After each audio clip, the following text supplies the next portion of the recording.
Время новостей на канале Абаза. В студии Марина Будба. Здравствуйте. Сегодня в выпуске. Подписан план межмитовских консультаций. Сергей Лавров и Олег Барциц встретились в Сочи. Народы Кавказа в 18-20 веках. История, политика, культура. В Сухуми открылся форум кавказоведов.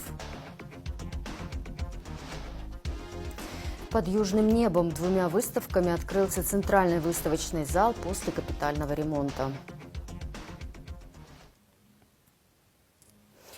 Глава МИД России Абхазии Сергей Лавров и Олег Барциц встретились в Сочи 1 октября. В начале встречи министр иностранных дел России поздравил народ Абхазии с Днем Победы и независимости.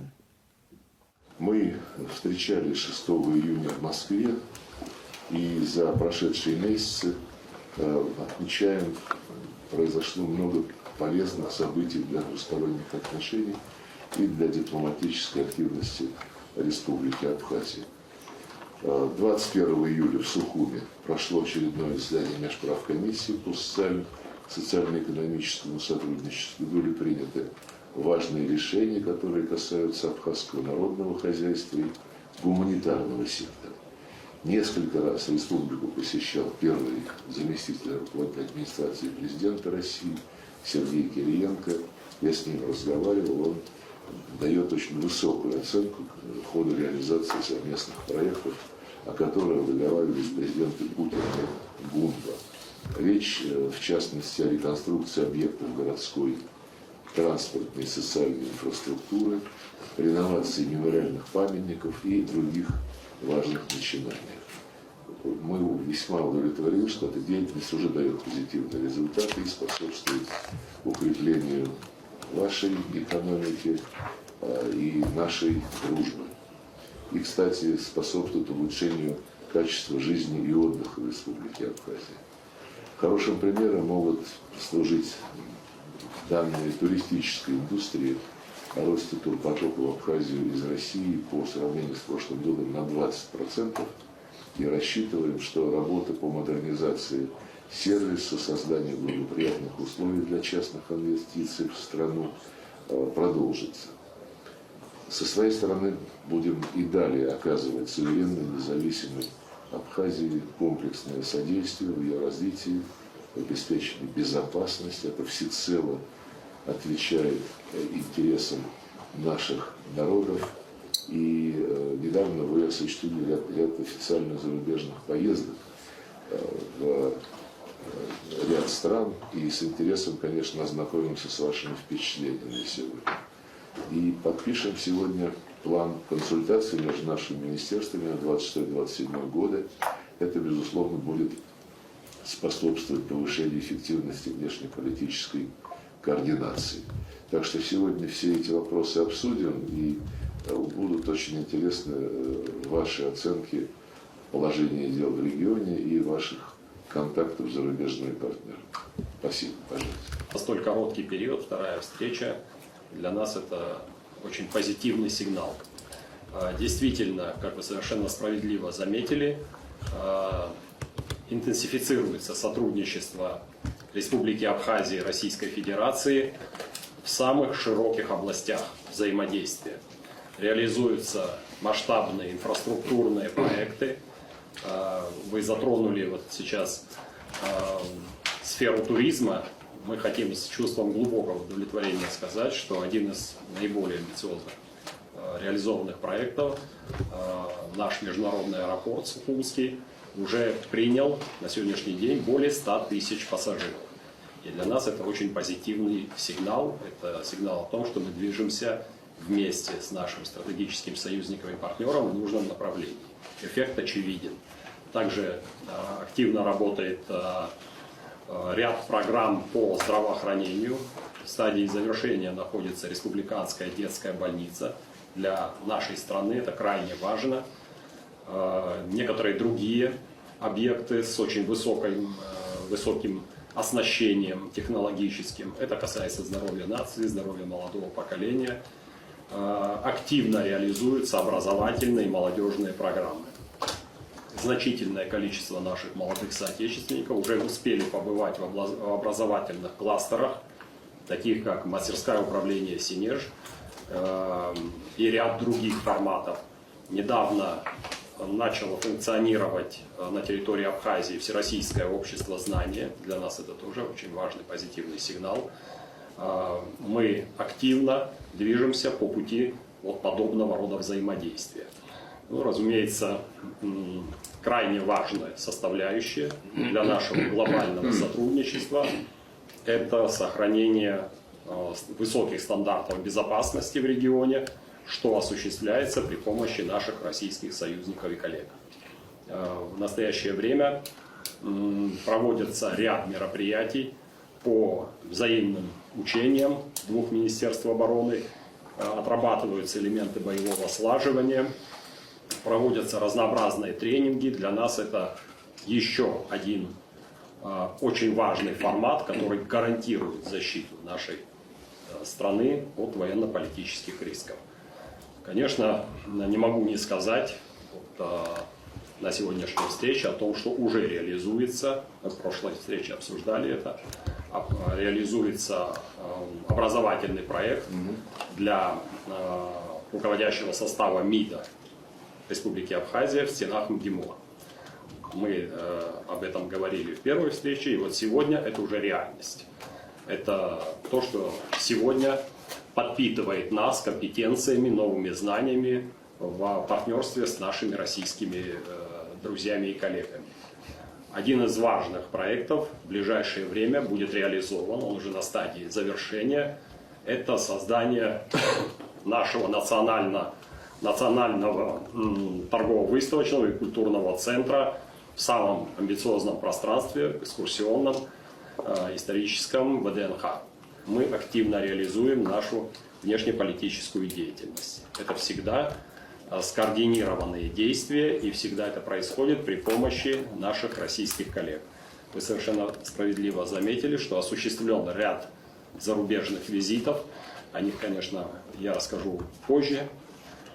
И это происходит при помощи Министерства иностранных дел Российской Федерации, за что мы весьма благодарны вам. Ну, разумеется, важное направление – это сегодняшнее один из наших важных пунктов нашей встречи – это подписание плана консультаций между МИДами Абхазии и России на 2026-2027 год.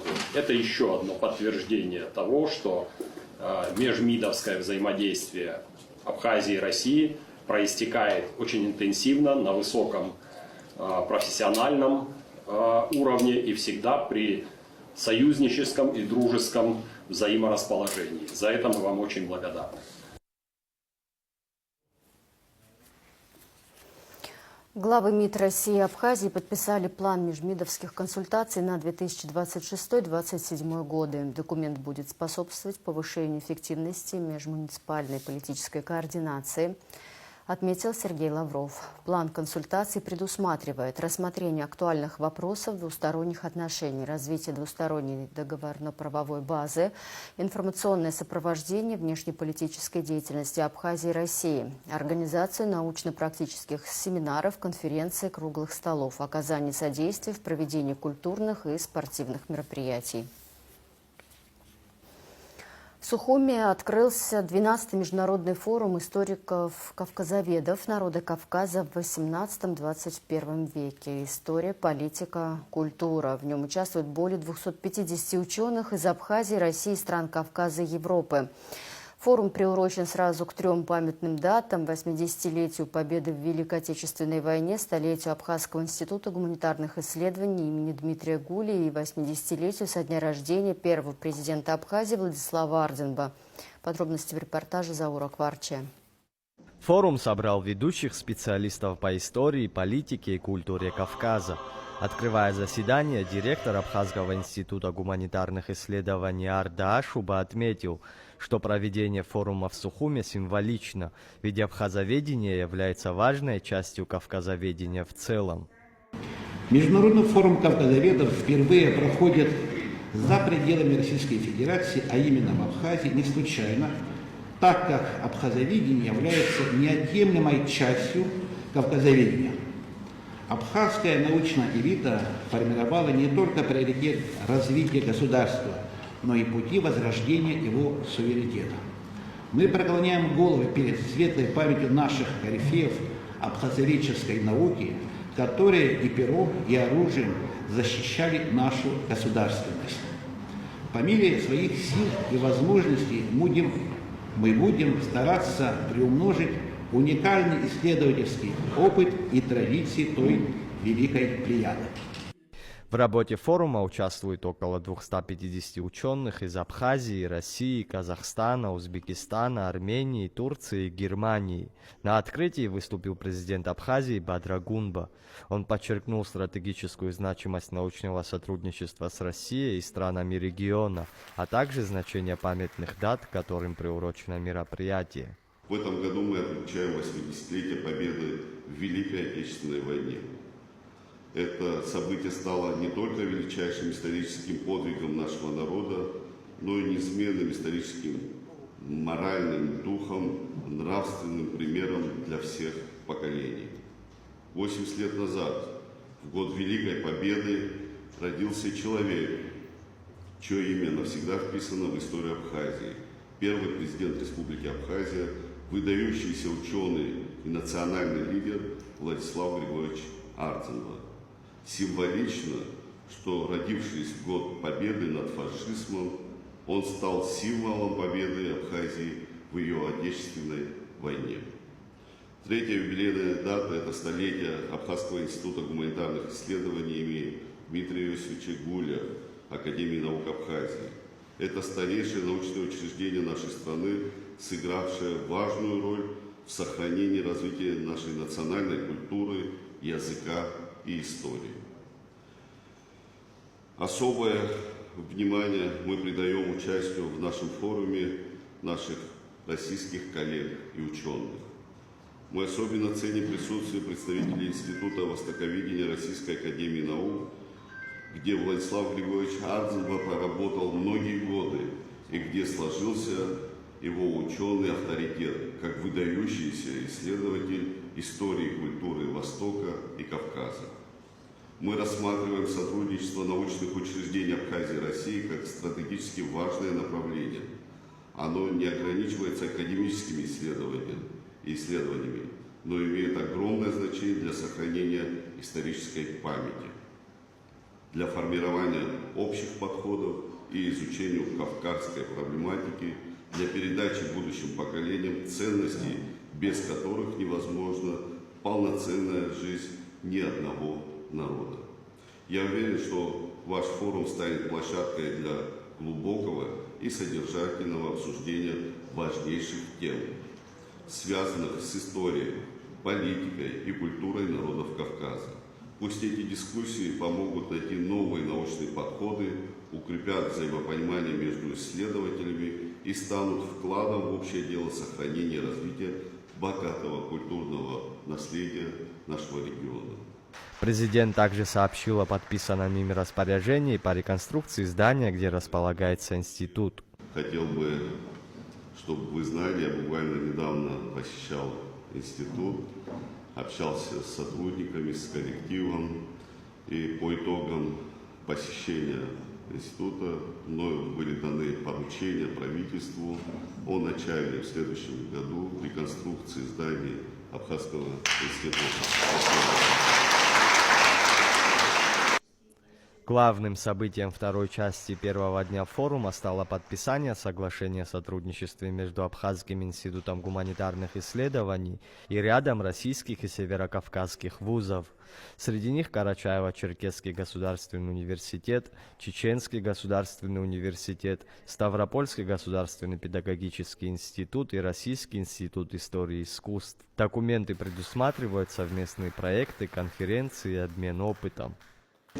Мы уверены, что заключенные сегодня договоренности дадут новый импульс развитию научных взаимоотношений между данными научными учреждениями. Целью соглашения является установление, расширение, развитие, укрепление связи сторон. Основными их направлениями являются проведение совместной научно-исследовательской деятельности по археологическим, этнографическим, историческим и филологическим направлениям, обмен научной информацией, публикациями, материалами из знаниями, проведение совместных научных конференций, круглых столов, семинаров, а также организация программ повышения квалификации и переподготовки для сотрудников сторон. Научная программа форума включает пленарные заседания, круглые столы и работу тематических секций. Ученые обсуждают широкий круг вопросов – от региональной безопасности и этнокультурных трансформаций до языка, литературы и искусства народов Кавказа. Итоговое пленарное заседание пройдет 3 октября, а завершится форум культурной программой. Заур Кварча, Владимир Капуза, Сасрыху Агуха, Абазатовы. В рамках работы форума кавказоведов президент Бадр Гунба и директор Абиги Ардашуба поздравили с юбилеем супругу первого президента республики, специалиста по Османской империи XIX века Светлану Джергения. Сегодня свой юбилей отмечает директор фонда первого президента Абхазии, ведущий научный сотрудник Абхазского института гуманитарных исследований, супруга Владислава Георгиевича Агунба, Джергения Светлана Ироденова.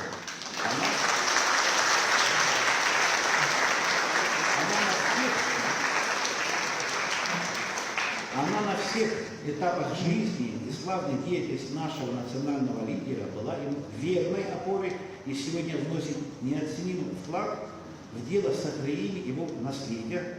От лица сотрудников Абхазского института гуманитарных исследований и от себя лично позвольте поздравить вас с юбилеем, дорогая Светлана Ироденовна. Крепкого вам здоровья, долгих лет вам жизни.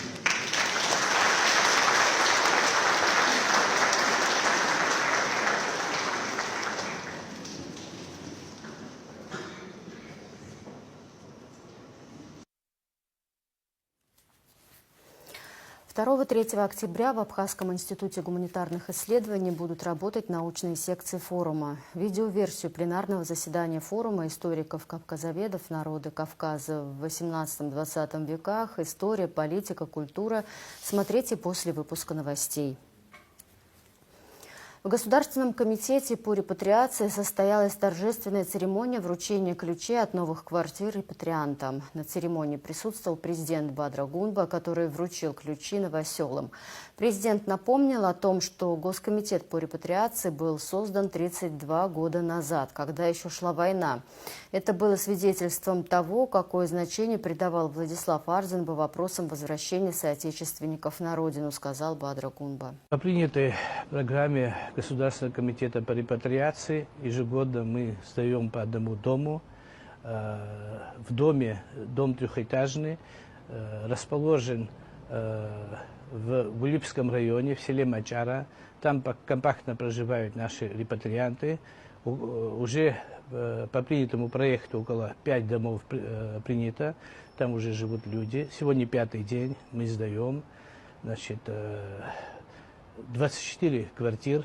Там есть трехкомнатные, двухкомнатные, однокомнатные, удобные, хорошие планировки, очень качественно сделанные, значит, квартиры.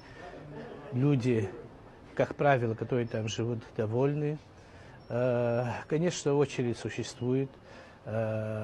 Люди, которые раньше приехали, получают первую очередь. Также мы предоставляем, значит, первоочередные, значит, номера людям, которые отвоевывали нашу свободу, участники Отечественной войны в Абхазии. Президент Бадр Гунба встретился с делегацией Южной Осетии во главе с премьер-министром Константином Джусоевым. Президент отметил, что помимо исторических братских отношений двух народов, Абхазию и Южную Осетию связывает активное международное сотрудничество. В качестве положительного примера глава государства привел подписание соглашения о беспошлинной торговле в рамках первого международного экономического форума Южная Осетия «Горизонт инвестиций». Гунба подчеркнул, что его реализация положительно скажется на благосостоянии граждан обеих республик. Бадр Гунба передал приглашение президенту Южной Осетии посетить Абхазию в любое удобное для него время.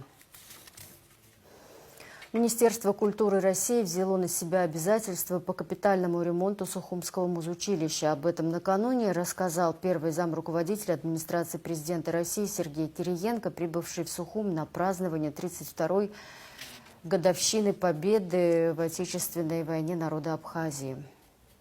Сейчас только что Сергей Геннадьевич подтвердил, Владимир Ильич, я еще даже вам не успел сказать, спасибо Министерству культуры, ну, во-первых, и за помощь в проекте восстановления художественной галереи, но и Министерство культуры дополнительно берет на себя обязательство провести капитальный ремонт музыкального училища Сухумского и оснастить его полностью музыкальными инструментами и всем необходимым оборудованием. Такой серьезный проект, 300 миллионов, да? Порядка 300 миллионов рублей. Получается большой серьезный объект, но в Абхазии всегда жили очень творческие и талантливые люди. Бадра Гунба и Сергей Кириенко обсудили ход строительства Дома национальной музыки. Он будет построен на улице Лакоба. Решение о восстановлении здания, в котором ранее жила семья первого заместителя руководителя администрации президента России Сергея Кириенко, было принято им лично. Объект будет воссоздан за счет личных средств и передан Государственному оркестру народных инструментов имени Утара Хунцария. По проекту архитектора Кама Кация на первом этаже разместится выставочный зал с образцами национальных музыкальных инструментов. Второй этаж займут мастерские и репетиционный зал, приспособленный для проведения камерных концертов.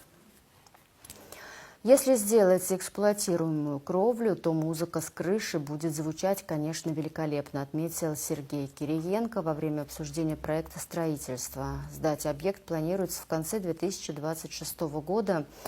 Новый культурный центр станет важным местом сохранения и развития музыкальных традиций народов Абхазии. Бадра Гунба и Сергей Кириенко 30 сентября посетили музей Русдрама в столице. Музей открылся 26 августа. Проект реализован Бахрушинским театральным музеем в рамках федеральной программы «Новый музей театра» при поддержке Минкультуры России и Абхазии. Экспозиция включает более 120 уникальных экспонатов, афиши, архивные документы, фотоматериалы и артефакты, рассказывающие об истории театра. Музейная площадка была подготовлена на средства Российской Федерации. После осмотра экспозиции Сергей Кириенко оставил памятную запись в книге почетных гостей, подчеркнув важность сохранения театральных традиций и развития культурных связей между Россией и Абхазией. Президент Абхазии Бадра Гунба и первый заместитель руководителя администрации президента России Сергей Кириенко во время посещения Центрального выставочного зала прокомментировали ход реализации некоторых проектов в республике.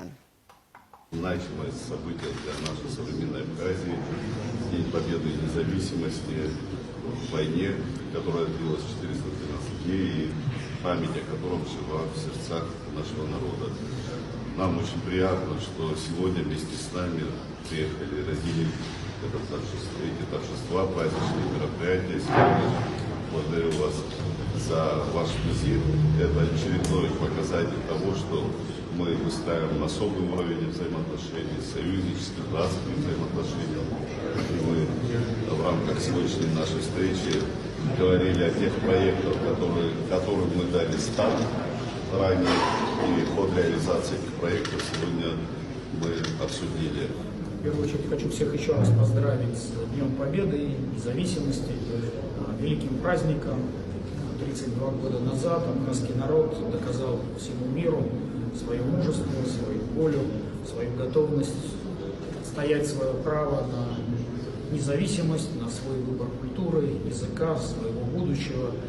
И это праздник наш общий, поэтому для меня большая честь быть в этот праздничный день в Сухуме. Ну и, конечно, помимо праздничных мероприятий, мы с Бадром успели обсудить дальнейшие программы работы. Туристический сезон еще не закончился, но потихоньку начинаем готовиться к следующему туристическому сезону. Ну и мы посмотрели, как выполняются ранее достигнутые договоренности.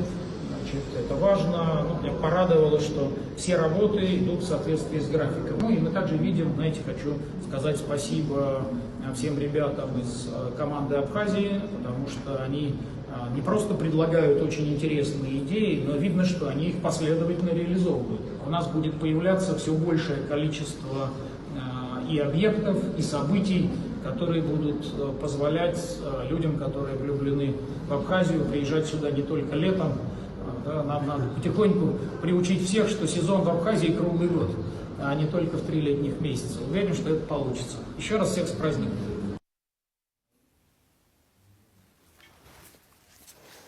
1 октября после капитального ремонта торжественно открылся Центральный выставочный зал Союза художников Абхазии. Сразу 2 выставками российских и абхазских художников.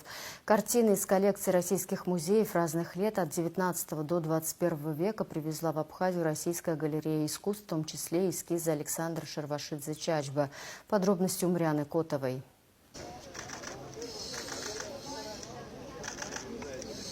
Премьер-министр Владимир Делба и председатель Союза художников Виталий Дженя, перерезав красную ленту, начали новую эру в истории Союза. Выставочный зал открылся после капитального ремонта. Уничтоженные пожаром стены и крышу восстановили в виде гораздо более современном, заплатив за эту реконструкцию самыми значимыми картинами в истории абхазской живописи. Виталий Дженя признался, что был момент, когда он отчаялся и думал о расформировании Союза художников. Мы уже думали расформировать Союз художников, так как это здание, мы понимали, что невозможно поднять на ноги. Оказывается, все возможно было, и благодаря правительству и особенно Российской Федерации, которые вложили огромную сумму и сделали нам такой храм искусства. Новая история выставочного зала началась с формирования фонда Союза художников. Картина Леварсы Будба стала первой в этой коллекции. Мы получили в дар, получил председатель Союза художников от Сергея Владимировича Кириенко первую картину, которая будет началом уже собрания фонда Союза художников. Это работа Леварсы Будба «Образки». То есть у Союза художников будет свой фонд, что очень важно. Открылся после реставрации Центральный выставочный зал сразу 2 выставками. На первом этаже расположились картины, которые привезла Российская галерея искусств. Это работы художников 19, 20 и 21 веков. Их объединило название «Под южным небом», но подбирались экземпляры и располагались в залах согласно особой логике.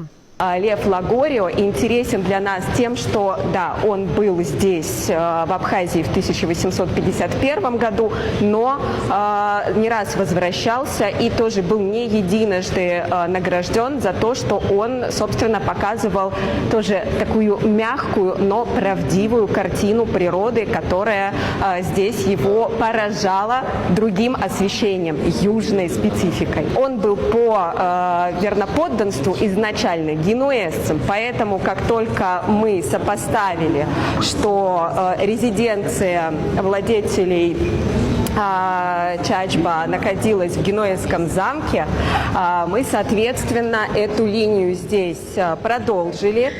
Понятно, что все комплексы, все произведения взаимосвязаны, и Петр Кончаловский подготавливает театральную тему, но, конечно, основным смысловым ядром являются произведения Александра Чачба. И здесь, да, большая победа, что практически все произведения из фондов театрального Бахрушинского музея были предоставлены на эту выставку. И сегодня мы эту параллель вот так во всей красе можем провести абсолютно так. На 2 этаже выставочного зала, там, где раньше располагалось хранилище Национальной галереи, выставили картины абхазских художников Игоря Панченко, Адгура Дзедзария, Руслана Габля, Астан Депкин и многих других, а также скульптуры и керамику.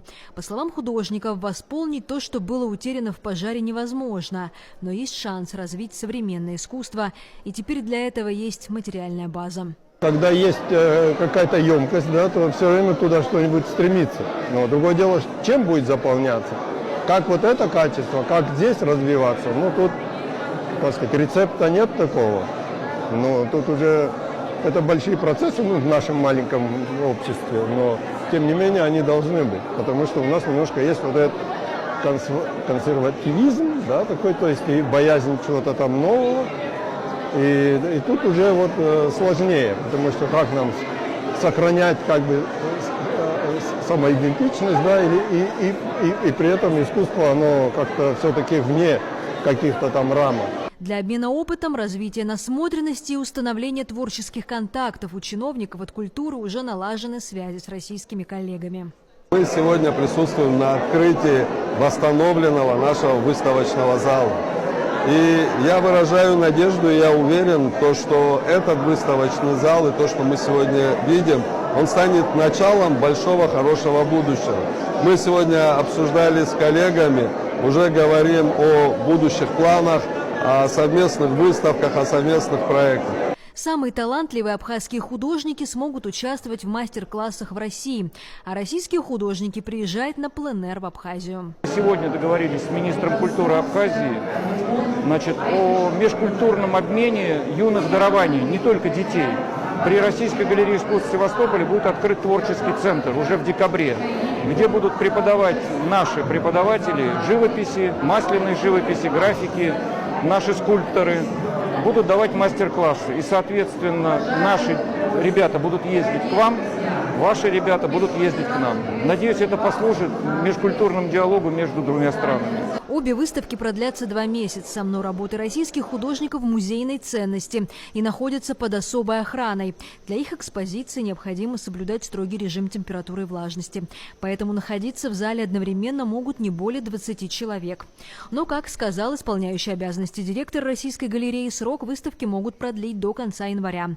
В Абхазии в это время обычно отдыхает много российских туристов, и для них выставка также может представлять особый интерес. Не каждый россиянин имеет возможность увидеть эти редкие экземпляры. Например, работу Дайнеки, которая хранится в музее на Сахалине. Марьяна Котова, Сосрыква Гухава, Абаза ТВ. Новая спортплощадка от госкорпорации «Росатом» открылась 30 сентября в Сухумской школе номер 15 в Новом районе. В церемонии открытия приняли участие президент Абхазии Бадра Гунба, первый замруководителя администрации президента России Сергей Кириенко, глава администрации Сухума Тимур Аграба, вице-премьер, исполняющий обязанности председателя Госкомспорта Абхазии Тараш Хагба. Президент подчеркнул важность развития спортивной инфраструктуры для молодежи.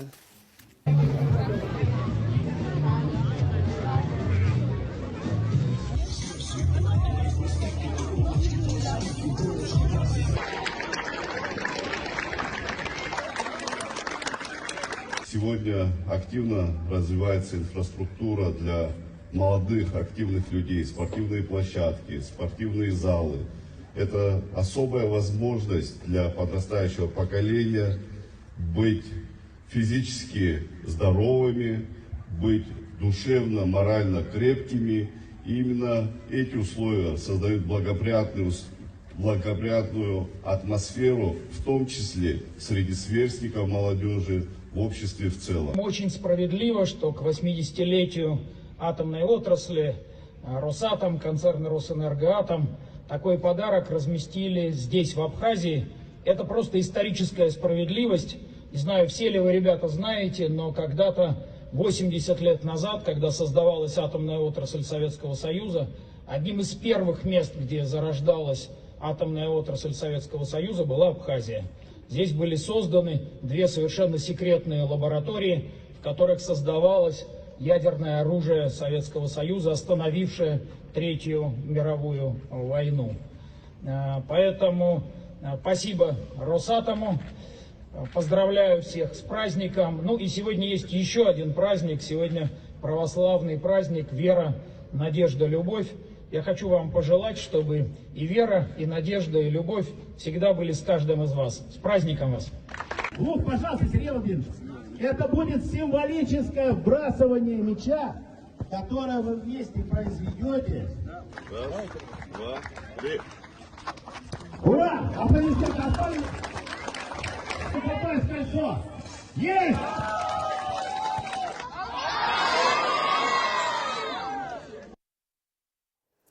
Также на открытии площадки состоялись игры 3 на 3 среди школьных баскетбольных команд. Победители в 2026 году отправятся на финал в один из городов в присутствии Росатома. Очимчира и город Мичуринск Тамбовской области подписали соглашение о сотрудничестве и партнерстве. Глава администрации Алхаз Каци подчеркнул, что обмен опытом представляет большой интерес. Мичуринский глава Максим Харников отметил потенциал Очимчирского района в аграрной отрасли и туризме и выразил готовность налаживать сотрудничество в различных сферах, сообщает Очимчира-Информ. У нас очень много есть потенциала, который мы надеемся вместе с вами это реализовать. Много проектов я думаю, в сферах, в которых мы будем с вами сотрудничать. И я думаю, что это большое благо принесет нашим двум народам. В первую очередь будет это сделано в интересах народа.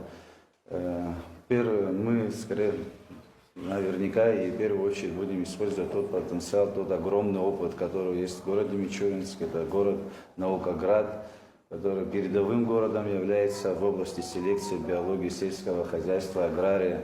Как вы видите, наш район тоже является аграрным. Мы в развитии своего района приоритетным направлением считаем два направления, это аграрный и туристический. Я думаю, что в этом направлении мы вместе с вами достигнем больших результатов. Да. Уважаемый Алхаз Зурабович, дорогие друзья, я очень благодарен за теплый прием. Мы встречались с вами впервые на нашем празднике, на Дне города Мичуринска. Показали вам наш научный потенциал, возможности наших ученых, наших профессоров. Ознакомились с историей города. И вот после всего у нас зародились такие теплые дружеские отношения, о которых вы сейчас тоже сказали. Я очень ценю это, очень уважаю вас. И я уверен в том, что наше сотрудничество, наше партнерство, это принесет высокие плоды и эффект в развитии двух городов. Шахматный турнир, посвященный Дню Победы, состоится 2 октября в Сухуми. Для участия в соревнованиях в республику прибыла делегация из Италии. Начало турнира в 11 часов, сообщает Федерация шахмат Абхазии. В конце выпуска видеозарисовка праздничного салюта в честь 32-й годовщины Победы.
В завершении выпуска прогноз погоды.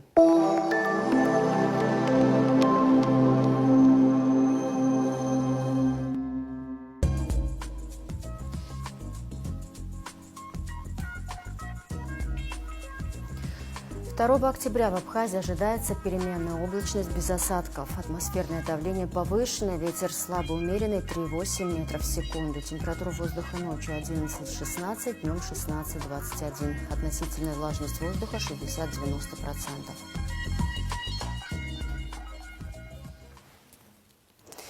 На этом пока все. За развитием событий следите вместе с нами. До встречи.